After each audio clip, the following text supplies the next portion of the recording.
विविध मागण्यांसाठी अपंग निवासी कर्मशाळेवरील कर्मचाऱ्यांचे समाज कल्याण कार्यालयासमोर उपोषण सुरू। बुलढाण्याच्या जानेफळ येथील अपंग निवासी कर्मशाळेवरील कर्मचाऱ्यांचे गेल्या 6 वर्षापासून पगार मिळालेले नाहीत। या कर्मचाऱ्यांच्या कुटुंबावर उपासमारीची वेळ आली आहे।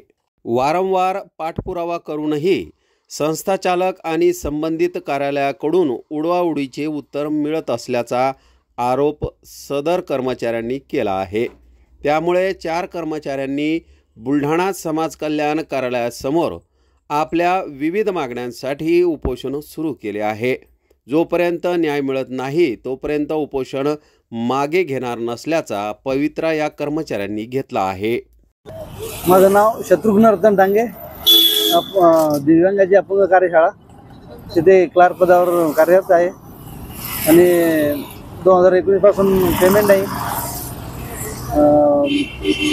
पेमेंटची मान्यता आलेली आहे, म्हणजे मान्यता 19 पासून 24 पर्यंत मान्यता आलेली आहे। पगार काढायचे तर कारण सांगतात किंवा तुमच्या शाळेमध्ये त्रुटी आहेत, अगोदर शिफारस केली मान्यतेची त्यावेळी त्रुटी दिसल्या नाही। आज आमचे पगार काढायचे म्हणतात त्रुटी आहे, म्हणून आम्हाला कुठेतरी मागचा पगार मिळाला पाहिजे। त्या मान्यतेचा मान्यता आणलेली आहे 24 पर्यंत। किती वर्षापासून पगार? 6 वर्षापासून।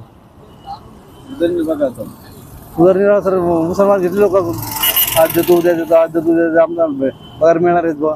तुमची काय मागणी आहे? आमची मागणी हीच की बा आम्हाला कामावर रुजू करून घ्या, आमचा पगार काढा मागचा, आणि आम्हाला 20 वर्षाची येतो सही लावा, आणि 7वा येतो नाही लावा, आणि इन्क्रीमेंट लावा आजपर्यंत।